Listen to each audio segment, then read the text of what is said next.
Why was she the only one who didn't move when the orders came down? The briefing room was heavy with tension, the kind that hums in the air like static before a storm. Maps covered the table, markers, pins, silent nods. Men and women shifting in their chairs, the scrape of boots on tile. Everyone looking to someone else for reassurance. Everyone but her. She sat still, too still. They believed she would keep quiet, that she'd play her part at the edges. She was the one most of them never factored in, the shadow on the roster, the name read out but rarely questioned. She carried her silence like armor, and it made the others uneasy, because silence leaves room for imagination, for doubt, for fear. The colonel's voice cut through the weight of the room. Coordinates, mission parameters, casualty projections whispered in numbers that didn't feel real. Someone asked who would take point. No one volunteered. No one looked her way. Why would they? But inside, she was already there. She traced the lines on that map 100 times before they ever pinned them down. She'd memorized the terrain, the choke points, the places where sound carried and where it vanished. And still, she said nothing. Not yet. The silence wasn't cowardice, it was calculation. Because there was something she hadn't told them. Something that burned beneath her ribs like a match not yet struck. When the room emptied, she lingered, staring at the marks on the paper. The route cut close to a village, too close. No one had mentioned it. Maybe they didn't know, maybe they didn't care, but she did. Because once, years ago, she had walked out of a village just like that, and she had walked out alone. She tightened her hands into fists, then let them go. No one saw, no one ever did. Outside, the wind carried sand against the walls, a dry rattle that filled the silence of the compound. She stepped into it, squinting at the brightness. Her team scattered in clusters, voices sharp, nervous laughter spilling from one corner, arguments from another. And her? She walked past them, boots steady, heartbeat slower than it should have been. "Hey!" The voice stopped her. It belonged to Sergeant Dwyer, a man whose presence was too loud for any room. He leaned against the wall, cigarette dangling, smirk easy. "You gonna say something in there, or just stare at the map till it folds itself?" She met his eyes, didn't blink, didn't answer. He shook his head, chuckling to himself. "That's what I thought, the mute sniper, always watching, never talking." Mute. That word followed her more than her call sign, more than her rank. Not because she couldn't speak, but because she rarely did. And when she did, it cut sharper than they liked. So they built stories around her silence. Weakness, fear, mystery, none of them true. She left Dwyer in the dust and kept walking. Her quarters were bare, stripped down to essentials. A cot, a footlocker, a notebook hidden beneath layers of folded clothes. She closed the door, leaned against it, and let out the breath she'd been holding since the briefing began. Her hands trembled just for a moment. She hated that, hated the crack in the armor, but the image of that village wouldn't leave her. Wooden doors hanging loose, a well in the center square, voices, laughter that vanished when the trucks rolled in, the sound of silence heavier than any explosion. She had been young then, too young. Her father had pressed a hand to her shoulder, told her to hide, and she had. Hidden while fire chewed through walls and boots stomped through streets. Hidden while he made himself a shield she could never repay. When she crawled out hours later, the silence was worse than the screams. That silence lived in her still. And now the mission route cut too close, too damn close. She sat on the cot, elbows on her knees, head in her hands. For a moment she wasn't a soldier. She was that girl again, weak, small, helpless. But only for a moment. She snapped her head up, pulled open the footlocker, and dragged out her rifle. Piece by piece she checked it, the ritual slowing her breathing, steadying her pulse. Steel, oil, weight, things she could trust, things that didn't lie. The rifle didn't care if she spoke or not, didn't care if they doubted her. It listened only to her hands, her breath, her stillness. She cleaned, reassembled, and set it down across her lap. Then, finally, she opened the notebook. The pages were filled with small, tight handwriting. Names, dates, coordinates, things no one else knew she kept. Some were crossed out, some circled, some underlined with trembling strokes, and at the top of the most recent page one word, home. Not her home, not anymore, but a place that carried the same weight, a place caught between the mission and her past, a place where silence had once buried her whole world. And she knew if the team wasn't careful, if they didn't see what she saw, it would bury them too. The knock on her door was soft, almost hesitant. She slid the notebook beneath the cot, rifle tucked close, and answered. It was Lieutenant Hale, younger than most, sharp around the edges, always trying too hard to prove he belonged. His voice was quiet, different from his usual confident tone. "We roll out at 400. You ready?" Her eyes searched his face. He wasn't asking for logistics. He was asking something else, something heavier. She gave a single nod, nothing more. He studied her for a second longer, then exhaled. "You know, people talk. They don't get you, but I think maybe that's because they don't want to." Her throat tightened. Words pressed against her lips. She almost told him, almost, but she didn't. Because silence was her weapon, and once you broke it, you couldn't sharpen it again. So she just nodded once more, closed the door, and sat back on the cot. The notebook burned in her thoughts. The past burned in her chest. And the mission waited like a storm just beyond the horizon. Hours later, when darkness settled, she lay awake listening. Boots scuffing outside, the hum of generators, someone laughing too loud, but beneath it all there was something else. A quiet so deep it pressed against the walls of her chest. And in that silence, she made her decision. She wouldn't just follow the map. She wouldn't just follow orders. She would carry the silence forward, sharper than any blade, stronger than any bullet. And when the moment came, when the mission pressed too close to that village, she would step out of the shadow they kept her in. Not because she wanted to, but because she couldn't do anything else. Because silence in her hands wasn't retreat. It was the sharpest weapon of all. Why did she keep glancing at the horizon when the convoy rolled out? The engines growled against the stillness of dawn, a steady vibration in the earth beneath their boots. Dust hung low, stirred by tires, exhaust, and hurried steps. Soldiers moved like pieces on a board, some with confidence, others with tension tightening their shoulders. Orders were short, clipped. Everyone knew their role. At least they thought they did. She climbed into the last vehicle, silent as ever. No one offered her a seat. She found one anyway, back pressed to the steel, rifle angled across her chest. Her eyes scanned the faces around her, tired, pale in the thin light, each one carrying weight they wouldn't admit aloud. Sergeant Dwyer cracked a joke, too loud, pulling laughter from a few. The sound felt wrong, forced. She kept her gaze forward, through the sliver of glass where the horizon bled from gray to gold. Why the horizon? Why not the map, the plan, the mission details still echoing from the briefing? Because she knew something the others didn't. That silence had a way of hiding things until it was too late.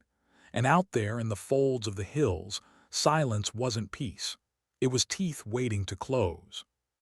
The convoy moved. Dust swallowed the air, grit coating tongues and throats. Engines droned into rhythm, steady, almost hypnotic. Some soldiers dozed, helmets tipped forward, weapons loose across their laps. Others muttered in low voices, arguments about rations, about letters from home, about promotions that never came. Ordinary talk, the kind that tried to mask the dread. Her silence pressed against them. They shifted near her, restless, uncomfortable. One finally broke it. "Hey," a private said, voice uncertain. "You never get nervous." Her eyes met his, just for a beat, then she looked away, no answer. The private muttered, "Guess that's a no," and leaned back. But she was nervous. Her heart thudded slow, heavy. Not the wild pulse of panic, the controlled kind, the kind that knows what's coming and braces for it. Because she had seen silence like this before. The still air. The hollow space between sounds. A silence that meant something was waiting. and it was waiting still. Lieutenant Hale shifted forward in his seat, voice low enough for only a few to hear. "Keep sharp. Terrain narrows ahead." Dwyer groaned. "Every damn ridge looks the same. You say keep sharp like it changes anything." Hale didn't answer, but she noticed the tension in his jaw, the way his hand tapped against his rifle stock. He felt it too. Maybe not as sharp, maybe not as deeply, but enough. The road curved. Rocks hemmed them in tighter, rising walls that funneled sound pressed the convoy into a choke. Engines echoed louder. Boots shifted nervously. She adjusted her rifle, eyes on the ridges. Stillness. No movement, not even a bird. That was wrong. The silence sharpened. Her finger brushed against the safety. Slow inhale, slow exhale. Every nerve stretched thin, listening, searching. And then a glint. Barely there, a shimmer against stone, metal catching light. Her body moved before thought. Rifle raised, sight aligned, breath cut clean. One shot cracked, louder than the engines, louder than the world. The glint vanished. For a heartbeat, nothing. Then the hills erupted. Gunfire rained, sharp, echoing. Bullets bit the ground, pinged against steel. Shouts rose, chaotic, panicked. Engines roared higher, tires grinding. Dust exploded around them. Her silence shattered into precision. She called no orders. She needed none. One shot, then another, each cutting through the chaos, each silencing a flash of muzzle. Her hands were steady, breath measured, mind clear. Around her the others scrambled. Hale barked commands, voice breaking through the din. Dwyer cursed, returning fire wild and ragged. The private who had asked about nerves pressed low, wide-eyed, fumbling for cover. She didn't look at them, didn't think of them. She thought only of angles, of distances, of silence broken and silence restored. Minutes stretched like hours. The convoy pushed forward, steel grinding against resistance. Bodies dropped on the ridges. Smoke curled into the sky, and slowly the storm thinned.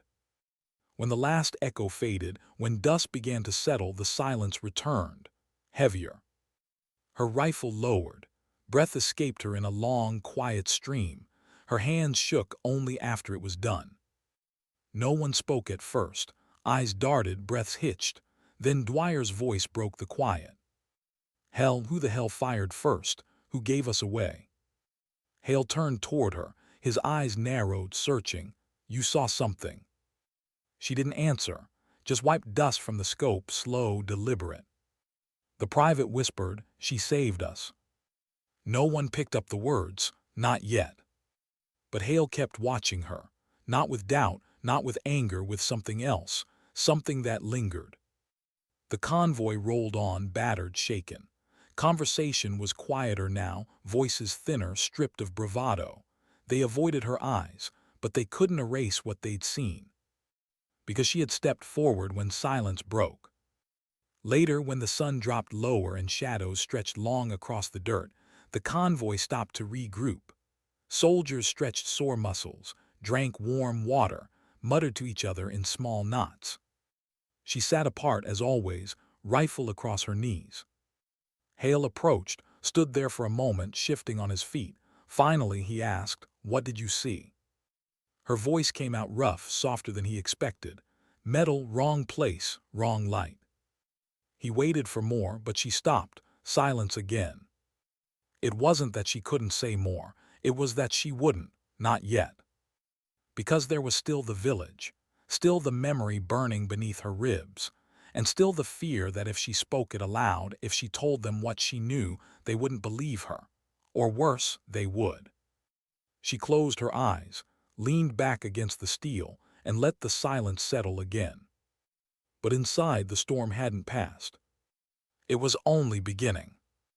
Why did the village appear so quiet when they finally saw it? The convoy crested a ridge as the sun dipped low, spilling molten light over the land. The village lay ahead, a scatter of stone houses, flat roofs, narrow alleys that ran like veins through its heart. Smoke curled from a few chimneys, faint, harmless. A child ran across a dirt courtyard chasing something small, maybe a ragged ball. On the surface, it looked like nothing. Ordinary. Safe. But her chest tightened. The stillness pressed too perfectly, the voices too few, the movements too controlled. She recognized it the way you recognize a scar on your own skin. They slowed at the edge. Engines idled, dust rose and settled in golden haze. The villagers stood in doorways watching, silent. "Doesn't look like much," Dwyer muttered, spitting grit from his mouth. Hale said nothing. His eyes tracked the rooftops, the alleys, the shadows too dark for daylight. She sat with her rifle across her lap, eyes on the well at the center of the square. The same shape, the same position, as the well from years ago. She felt the ghost of her father's hand pressing her down into hiding, whispering words she couldn't remember anymore. Her palms grew damp against the rifle. She didn't wipe them. She let the unease soak in, a reminder. "Orders are clear," Hale said finally. "We pass through, we don't linger, keep alert."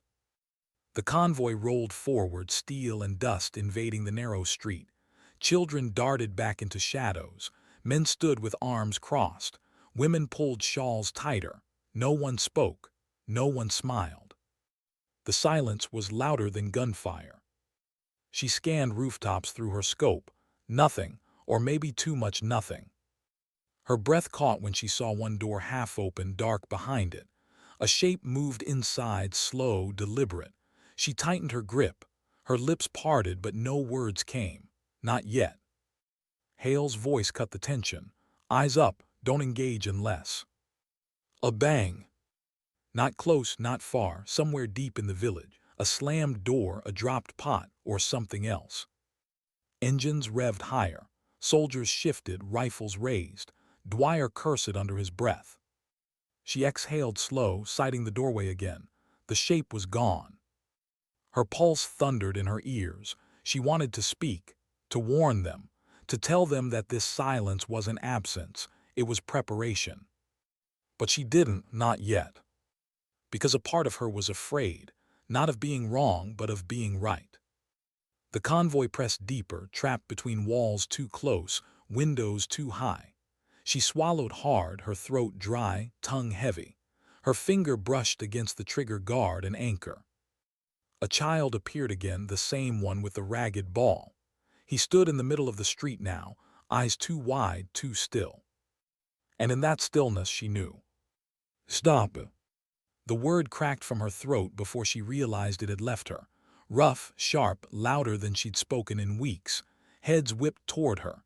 Hale blinked, startled. "What?" Her eyes stayed on the child. "Stop the convoy."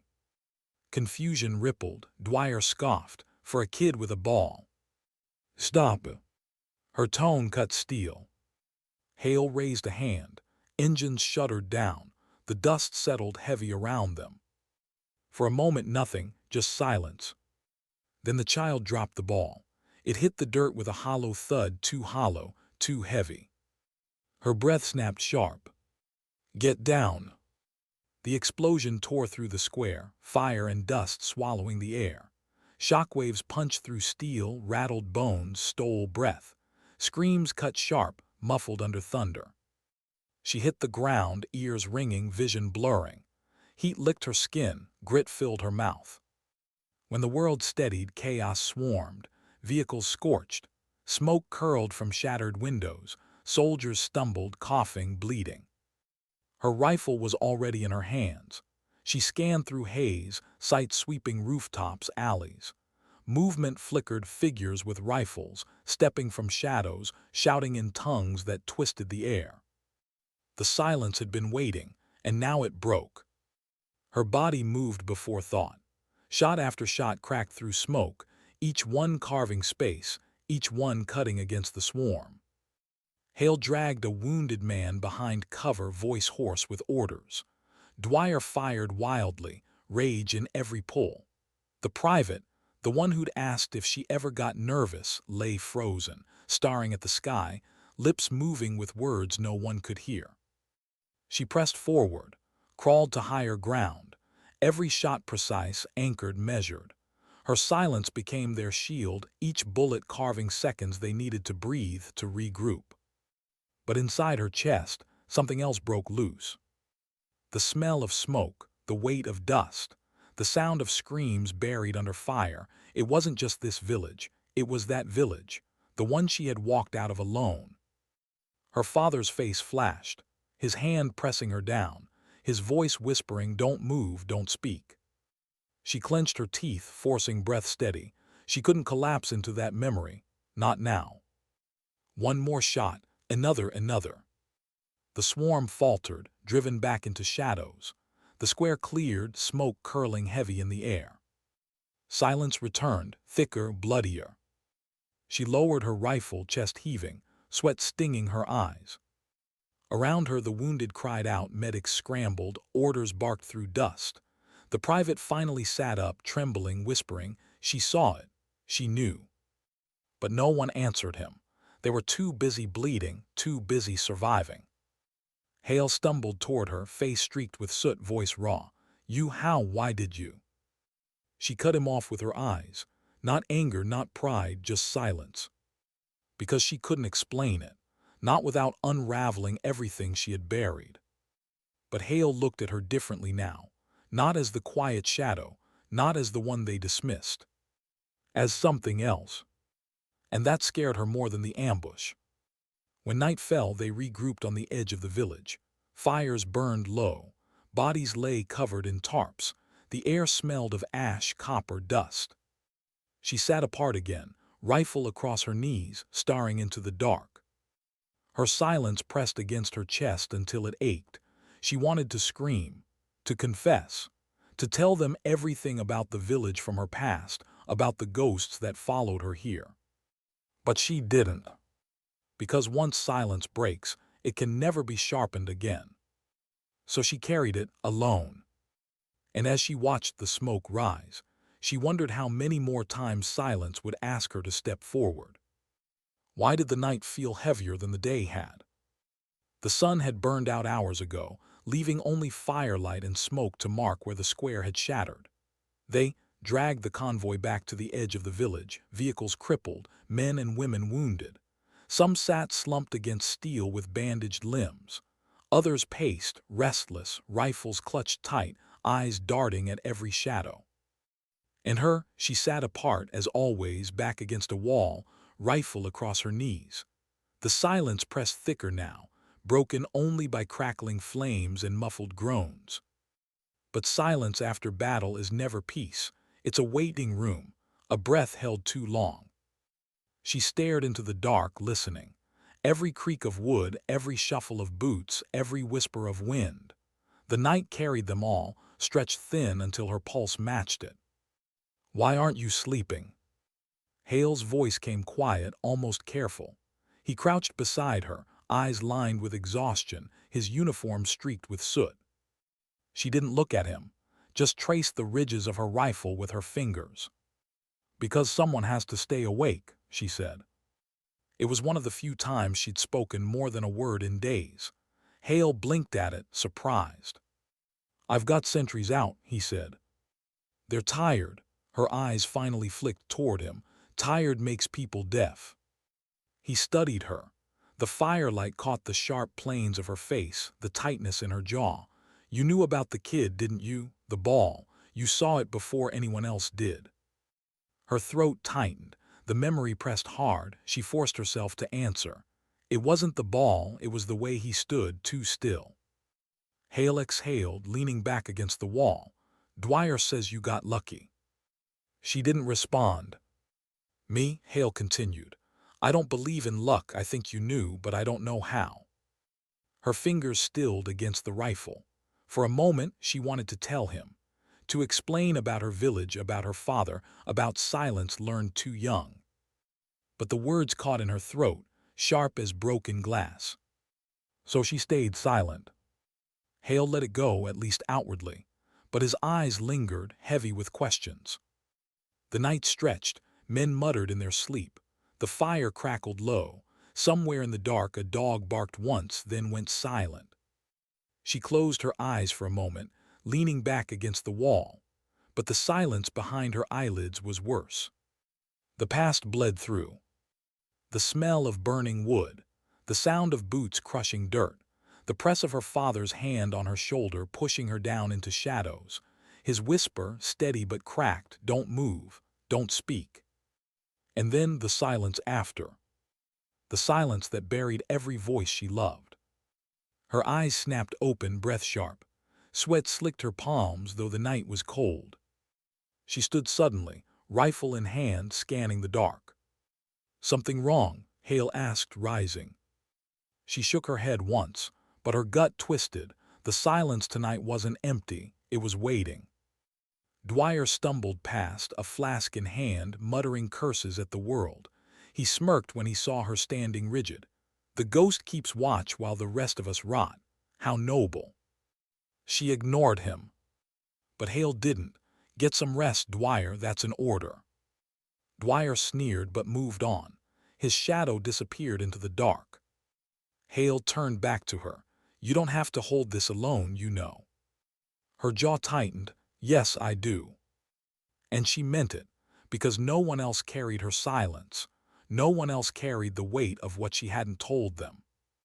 The hours dragged, the fire sank into embers, the cold pressed deeper. Then faint, too faint for anyone but her, came a sound. A scrape against stone, a shuffle where there should have been none. Her body froze, every nerve alert, rifle raised, sighting the darkness. "Contact," Hale whispered, hand on his weapon. She didn't answer, breath steady, eyes sharp. The sound came again, closer, careful. And then silence. Her finger pressed against the trigger, muscles tight. But nothing emerged. The silence stretched, pressed, weighed. Finally she lowered the rifle, though her pulse stayed high. Hale watched her, wary. "What did you hear?" "Nothing." But her voice shook. And he knew. He didn't push. The night crept on. One by one the wounded drifted into uneasy sleep. The fires died. The silence thickened until it was suffocating. And still she stayed awake, watching, listening, carrying the weight of silence sharper than steel. But deep inside, a truth whispered she couldn't ignore. This wasn't just about the mission. This was about her. And soon, silence would force her to step forward again. Not because she wanted to, but because she couldn't do anything else. Why was she the one holding the silence when the others needed answers? The question lingered in the air of the command tent. A faint rain tapped against the canvas roof, a rhythm that sounded almost like a clock ticking down. Everyone was waiting. Maps spread across the table, red markers circling routes that seemed both promising and dangerous. And yet, no one spoke first. She stood at the edge, not reaching for the coffee, not tapping the pen, not moving at all, just listening. Captain Eames cleared his throat, impatient. "We can't wait forever. The convoy moves at dawn. We either take the canyon road or we loop around the ridge." His voice was tight, full of urgency, but behind his words was fear. The others argued quickly, their voices rising like heat. Logistics officers, intelligence analysts, even the medic. The canyon was faster but exposed. The ridge was safer but longer, and time was already slipping. She didn't speak. Not yet. She watched them. The way fear twisted logic. The way pride dressed itself as strategy. She had seen this before in other tents with other leaders years ago, when the cost of a rushed decision was measured not in hours but in body bags. Why was she silent? Because silence saw things words tried to hide. Finally, the noise collapsed into frustration and Captain Eames turned toward her. "Well, you've been staring at those maps like you can see ghosts. Which road would you take?" She stepped forward. Her hand hovered above the map, fingers brushing the worn edges. And in her pause, everyone leaned closer, as if she had the weight of inevitability in her voice before she even spoke. Her words were soft, "Neither." The air seemed to crack. "What do you mean, neither?" the intelligence officer snapped. "We don't have a third route." Her eyes lifted, steady. There's always a third way, you just don't want to see it. And there it was, the sharpest weapon she carried. Not the rifle slung by her side, not the pistol holstered at her hip. It was the calm conviction that cut through their panic. She traced a finger between the two marked routes to a pale, almost invisible line where the map's printing had faded. "This gully," she said quietly, "not marked for vehicles, not marked at all, but I walked it years ago." Captain Eames frowned. "Walked it when?" The silence grew heavier. She didn't answer immediately. Could she tell them that once, long before this mission, before she wore this uniform, she had walked that gully with someone she loved, that every bend of it was burned into her memory not because of strategy, but because of loss? No, she couldn't tell them, not yet. Instead, she said, "It's narrow, rocky, but if we move carefully we can pass unseen. Neither the canyon scouts nor the ridge drones will spot us. It buys us time and silence." The others looked at each other. Doubt swirled in their eyes, but something in her tone, measured, unflinching, quieted them. Captain Eames finally nodded. "We'll need confirmation if it exists." "It exists," she said simply. And so at dusk they moved. The convoy didn't rumble down paved roads or crawl up steep ridges. Instead, headlights were dimmed, tires crunching softly against rock, engines whispering low. The gully opened before them like a scar across the earth, dark, unforgiving, yet hidden. She walked ahead, rifle cradled in her arms, scanning every shadow. The rain had deepened into a steady drizzle, wetting her face, dampening the dust. Each drop clung to her lashes, blurring the world into glistening shapes. And still, she didn't wipe them away. She let the blur stay. It reminded her of nights long ago, when tears blurred her vision the same way. She remembered the one who had shown her this gully. His laugh, his stubbornness, his belief that she could endure more than anyone thought. He was gone now, taken in another place, another war, but his presence walked with her. That was why she knew the path, why she trusted it even when the others doubted. Behind her the convoy crept. Soldiers muttered low, their nerves stretched thin. One of them, a young private named Harker, whispered too loudly, "Feels like we're walking into a grave." She paused, turned, and met his eyes, not harshly, just long enough that he understood. Fear was normal, but words could summon it louder. He fell silent after that. Hours passed. The gully tightened, walls rising like jagged teeth on either side. The rain echoed against stone, muffled and strange. At one point the vehicles had to halt, engines idling while they cleared boulders by hand. Sweat mixed with rain, curses whispered under breaths, yet no one raised their voice. And then movement. She froze, hand up. The convoy stilled instantly, a line of statues in the night. She crouched, sliding to the edge of the gully wall, peering through the wet darkness. Shapes moved above, 3, maybe 4 silhouettes against a lightning flash. Scouts. Enemy. Her heart beat slow, steady. She raised her rifle, sighted in, but didn't fire, not yet. Instead, she waited, watching their pace, listening. Their language drifted faintly down, foreign syllables carried by wind. They hadn't seen the convoy, not yet. Captain Eames crept up beside her, whisper sharp, "We can't risk them spotting us. Take them down." Her finger hovered on the trigger, but something inside her resisted. A shot now would echo, give away their position. Blood on the rocks would draw attention. No, the silence was stronger than bullets. "Not yet," she murmured. The scouts moved on. Lightning flashed again. For a moment one looked down, scanning the darkness. Her body tensed, but the soldiers' eyes slid past. The rain masked them, the shadows cradled them. And then they were gone. Only then did she lower her rifle. Captain Eames exhaled, frustrated but relieved. "You took a risk." She glanced at him. Silence is sometimes the loudest shield. The convoy rolled forward again.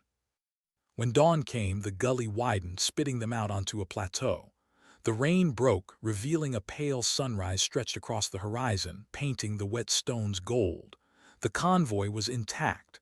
No ambush, no blood. And yet her silence carried weight heavier than any firefight. Because she knew this wasn't over. Later, as the others celebrated quietly, she drifted away, standing at the plateau's edge. The wind tugged at her damp uniform, carrying scents of earth and metal. She closed her eyes.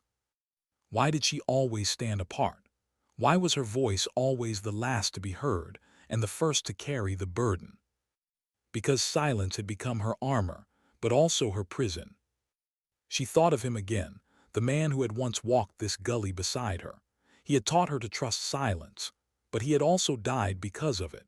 She had never spoken up, never told command how dangerous that ridge was, never argued harder, never broken her silence. And when the blast came, when the ridge collapsed, when his body was lost in dust and flame, her silence had turned to guilt. That was why, in every mission since, she measured her words so carefully. Why she carried them like bullets, never wasting them. Why when she finally spoke, others listened. The gully had spared them tonight, but she knew what silence cost. Captain Eames approached, his voice softer now. "You saved us. That gully, how did you know?" Her eyes stayed on the horizon. "Someone showed me once." He waited, but she said no more. Some stories weren't for tents or briefings. Some stories were carried like scars, seen only when the light hit just right. The convoy rolled on, toward the next unknown. And she walked ahead again, silent, steady, carrying fire no one else could see. Why did the silence feel heavier after victory than during danger? The convoy was safe. The gully had delivered them unseen, untouched. Soldiers laughed under their breath, relief washing away hours of tension. Even Captain Eames allowed himself the smallest smile, a man carrying more weight than he admitted. And yet she didn't smile, not once. Her boots pressed against the wet earth of the plateau, each step steady, each breath measured. To the others she looked unshaken, but inside was something else. Because she knew silence never ended. It only shifted, waiting for the next storm. The plateau stretched ahead, barren and wide. Their next destination was a half-ruined settlement near the border, abandoned years ago, but now rumored to house something valuable. Intel said it was supplies. Others whispered about documents, codes, maybe even prisoners. No one truly knew, but command had sent them anyway. Orders always sounded simpler in briefing rooms. On the ground, simplicity burned away fast. She moved with the point team, eyes scanning the horizon. Heat shimmered off stone, drying the last of the rain. The morning air smelled of dust and old ash. Her rifle felt heavier than usual, not in weight but in meaning. Each mission added to its memory. Private Harker trudged behind her, nervous energy pouring from every step. His youth showed in how often he adjusted his helmet, how quickly he whispered questions no one wanted answered. Finally, he muttered, "Do you ever feel like it's all pointless? Like no matter what we do, someone out there is already planning the next fight?" She didn't turn, she didn't soften, she just let his words hang in the air before replying. That's why silence matters. In silence, there's still choice. Noise is where they trap you. He didn't understand, not yet, but one day he would. Hours later, the settlement appeared. Broken walls, collapsed roofs, skeletal beams reaching toward the sky. A ghost of a place. Wind rattled loose tin, carrying a hollow sound like bones clattering together. The convoy stopped outside, engines cut. For a moment all was still. Then Captain Eames gave the order, "Sweep it." She entered first. Her boots crunched glass, her rifle angled low but ready. Sunlight pierced through gaps in the ceiling, creating sharp beams that cut the dust. Shadows moved in the light, shapes that made the heart quicken until they proved themselves only debris. But there was something else, a smell, faint metallic bitter, she knew it, blood old but not ancient. Her chest tightened. Silence wasn't empty here. It was crowded. Crowded with memories of screams, with whispers of those who had not walked out. She climbed a broken staircase, careful of each creak. At the top, in what once was an office, she found it, a notebook. Pages warped from water, ink smeared, but words were still there, written in haste. She skimmed, not supplies, not codes, a list. Names, dozens, maybe hundreds, civilians. Some crossed out, some underlined. And one name that froze her blood. She almost dropped the notebook. Her hand trembled. It couldn't be. That name belonged to someone she thought long gone, buried in dust and time. But here it was, ink pressed hard enough into the page to tear it slightly. A name she had carried in silence, whispered only in memory. Captain Eames's voice cut through her haze. Report. She didn't answer, not immediately. Instead, she closed the notebook slowly, pressing it against her chest. Her heart pounded loud in her ears, drowning out the world. What did it mean? If the name was here, maybe he hadn't died that day in the ridge. Maybe command had lied. Or maybe he had been taken, folded into some list of prisoners no one admitted existed. Her silence deepened, not from calm this time, but from storm. When she finally walked back to the others, she said only, "Settlement's clear, nothing useful." Captain Eames frowned, skeptical, but he didn't press. Later, when night came and the others rested, she pulled the notebook out of her pack. She turned her flashlight low, shielding it under her blanket. Her fingers traced the name again. Her throat tightened. Could it be true?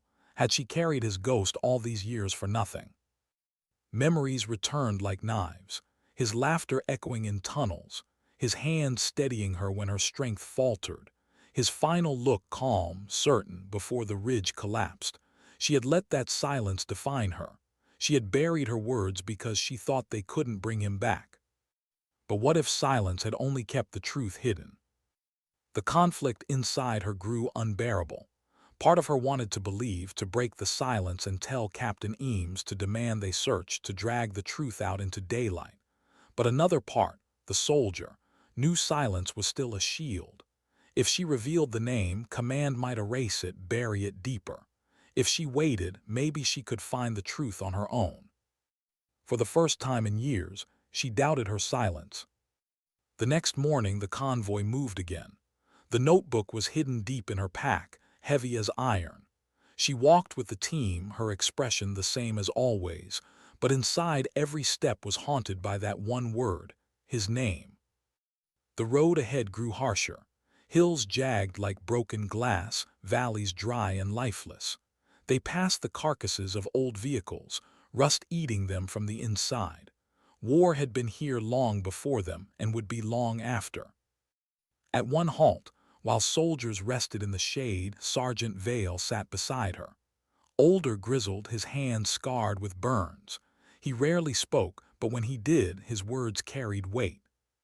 "You're too quiet," he said. She smirked faintly. "You're the first to complain about that." "I don't complain, I notice." His eyes narrowed. "You're carrying something heavier than your pack." For a moment she almost told him, almost showed him the notebook. But then silence, her old habit, she shook her head. "We're all carrying something." He studied her, then nodded. "Just remember, sometimes silence keeps you safe, sometimes it chains you down." His words lodged in her chest like splinters. That night, as the stars spread wide and cold above them, she lay awake. The desert was quiet, but her mind roared. She replayed the day of the ridge collapse, the dust, the fire, the silence afterward. She had accepted his death then, but the notebook cracked that acceptance open. She realized something chilling. Her mission here was no longer just about the convoy or supplies or maps. It was about him, the truth. And she would find it, even if silence was no longer her weapon, but her enemy. The wind howled through the night, carrying dust across the camp. She closed her eyes, gripping the notebook beneath her blanket like a lifeline. Morning would come, and with it choices. Why did the notebook feel heavier with every mile she walked? The convoy wound deeper into the wasteland. Dust clung to faces, rifles, even the seams of boots. No one complained now. The desert stole the breath for that. Heat shimmered by day, cold bit by night. And through it all, she carried the weight of silence pressed against her chest in the form of those fragile, water-warped pages. She tried to walk as if nothing had changed, to scan horizons, to measure shadows, to nod when Captain Eames gave orders to give no more and no less than she always had. But something was different. Her silence no longer felt like a shield. It was a cage. Because every time she felt the notebooks edge through her pack, her heart remembered the name written inside. His name. The one she had buried in memory years ago, only to find alive on a page no one was meant to read. Had command lied to her?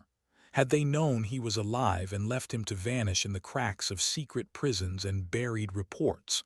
Or was the notebook itself a lie, a cruel trick, a lure left behind to break her resolve? The questions churned, but she told no one, not yet. 2 nights later, the convoy made camp in the shadow of a crumbled watchtower. Fires burned low, embers snapping quietly. Men and women huddled close, sharing rations, swapping short stories to distract from the endless road. She sat apart, polishing her rifle in silence. Every scrape of cloth against metal was a rhythm to her thoughts. Private Harker approached hesitantly, sitting a few feet away. He was young, restless, always searching for words to fill voids. "Why do you always sit away from the fire?" She didn't look up, because fire draws eyes. He frowned, "But it's safer here with people." She finally raised her gaze to him, calm and sharp. "Safety isn't always where the light is." He shifted, uncertain, but pressed on. "You ever miss it, home?" The word cut deeper than he intended. Home. A place she hadn't spoken of in years. She thought of her father's garden, the smell of wet soil after rain. She thought of her brother's laughter, loud and careless. And she thought of him, the one whose name now haunted her notebook. He had been home once, more than any house. Her throat tightened, but she forced her voice steady. "You don't miss home, you carry it, or it carries you." Harker looked down, fiddling with his canteen. "Sometimes I think I wasn't made for this." Her eyes softened just slightly. "None of us were. That's why it breaks us different ways." He didn't answer, and for once he let the silence stand. Later, when the others drifted into uneasy sleep, she stayed awake. The notebook pressed against her ribs as she lay on her side. She finally pulled it free, holding it close to the fire's last glow. Her fingers traced the name again. What if he really was alive? What if somewhere not far from these very deserts he was still breathing, still waiting? And worse, what if he thought she had given up on him? Her chest ached at the thought. That night she dreamed of the ridge, of the blast, but this time she saw him crawling out of the smoke, reaching for her, calling her name, and she wasn't there. She was already walking away. She woke gasping, drenched in sweat. The stars wheeled cold above. The wind whispered like a voice she almost recognized. By dawn, she had made a decision. The convoy would keep moving, chasing whatever objective command had handed down, but she would follow the notebook's truth, quietly, alone if she had to. The next day's march was long. At one point, Sergeant Vale walked beside her. His voice was low, steady. "You're distracted, that's dangerous." She didn't deny it. She just said, "I found something in the settlement." His eyes flickered. "What?" She hesitated, then pulled the notebook halfway from her pack before tucking it back quickly. "Names, people, not supplies." Vale's gaze sharpened, "And one of them shouldn't be there." Her voice was flat, but her pulse hammered. Vale studied her the way only an old soldier could, reading the unspoken. Finally, he nodded. "You're not telling Eames." "No." "Because you don't trust him, or command." She said nothing, which was answer enough. Vale exhaled slowly. "Be careful. Secrets are heavier than packs. Carry them too long and they'll break you before the bullets do." That night another storm came. Sand swept across the desert in waves, howling against tarps and vehicles. The convoy huddled in place, blind beyond a few feet. But in the storm, she slipped away. Her footsteps vanished quickly in the sand, swallowed by wind.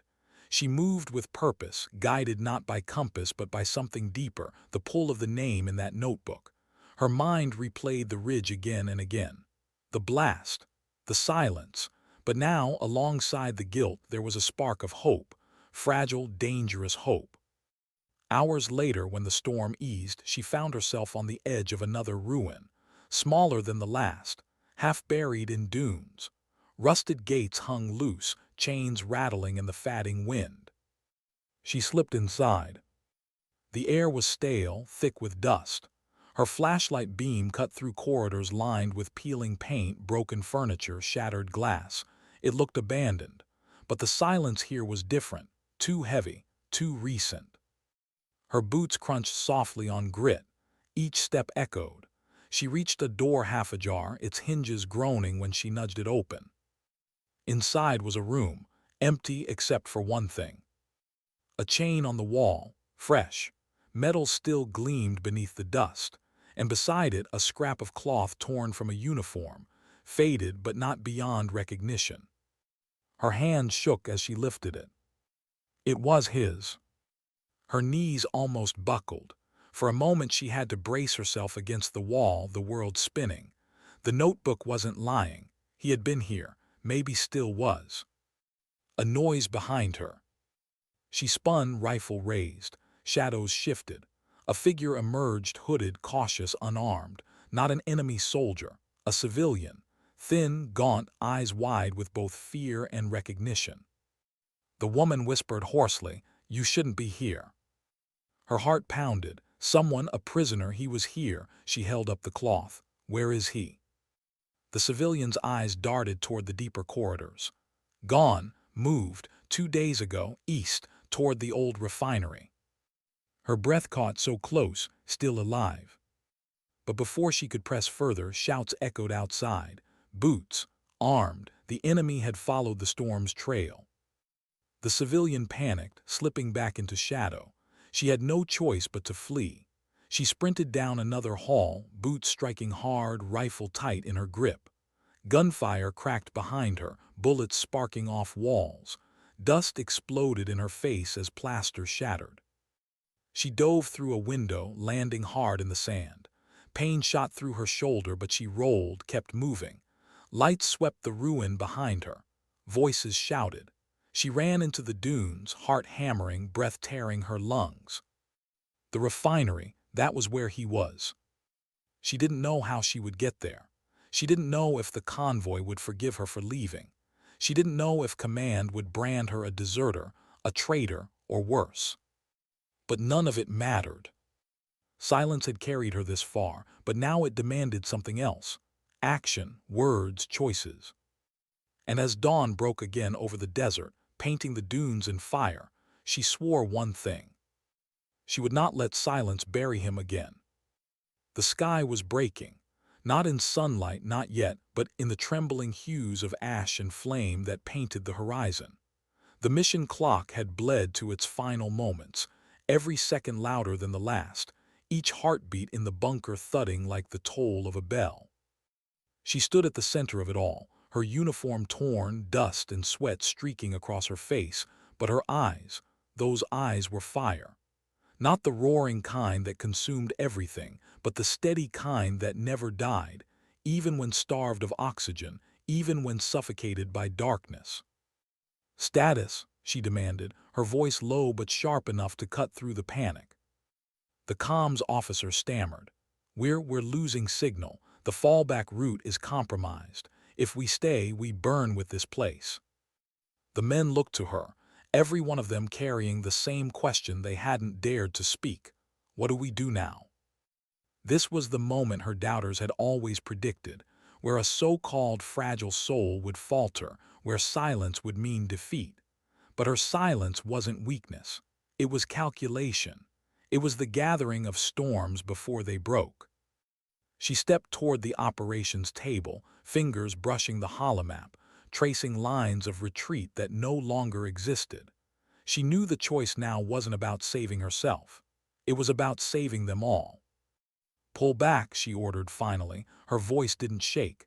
Get everyone to the northern ridge. I'll finish this. Shock rippled through the room. Ma'am, with respect, that's suicide. Not if I succeed. Her second-in-command clenched his fists. You're asking us to abandon you. She turned to him then, her eyes locking on his with a quiet strength that stripped him of his protest. I'm not asking. I'm telling you to live. The rest is mine to carry. The blast doors opened with a groan that echoed down the ruined hallways. She stepped out into the collapsing base, flames licking at the walls, sparks bursting from exposed wires overhead. The heat was unbearable, smoke clawing at her lungs, but she moved with a calm resolve that made her seem untouchable. Each step forward was a declaration. She had been underestimated, dismissed, doubted. Now every heartbeat was defiance. At the heart of the base, the reactor pulsed like an angry sun, unstable moments from eruption. The fail-safes had failed. The overrides had been destroyed. There was no remote shutdown, only manual. And manual meant someone had to stay. She approached the console, hands steady though her arms shook with fatigue. The panel flickered, alarms shrieking in her ears. She knew what it demanded of her, courage beyond reason, strength that no rank, no title could measure. Her breath slowed. Memories crashed through her like waves, the faces of those who called her too fragile, the smirks of commanders who overlooked her, the whispers of peers who doubted her fire. And then the memories that mattered, the ones who believed, the ones she carried with her, the ones she would save if she succeeded. She pressed her hand against the panel. The screen blinked red. Manual override requires continuous stabilization. Her eyes narrowed. She understood now she would have to hold it herself. She would become the anchor, the final safeguard. Above ground, the soldiers reached the ridge, gasping for air, watching as the base below shuddered, flames consuming it in spirals of fury. They knew she was still inside. And for the first time, even the hardest of them bowed their heads in silence, as if acknowledging the enormity of her choice. Time stretched, the ground quaked, and then silence, a silence deeper than fear, heavier than grief. The explosion never came. Instead, the fire guttered, the smoke thinned, the mountain swallowed its rage and fell still. Against all odds, she had held the line. When they found her, she was collapsed against the console, her uniform scorched, her breath ragged but still there. Her eyes fluttered open as they lifted her onto the stretcher, and for the briefest of moments she smiled. Not the smile of victory, but of peace, because she had done what no one thought possible. You doubted me, she whispered, voice barely audible, but I was stronger than all of you. Her eyes closed, not in defeat but in rest. Weeks later, when the war stories spread like wildfire, hers became legend. Not because she carried the biggest weapon, not because she roared the loudest, but because she carried fire in silence.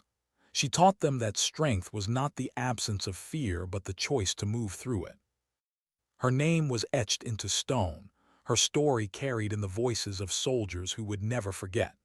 And even in the quiet halls where commanders once dismissed her, her spirit lingered, a reminder that fragility was only an illusion, and silence often concealed the strongest flames. The voiceover would fade here, on the closing line. They saw her as fragile, but she carried fire in silence, stronger than all who doubted.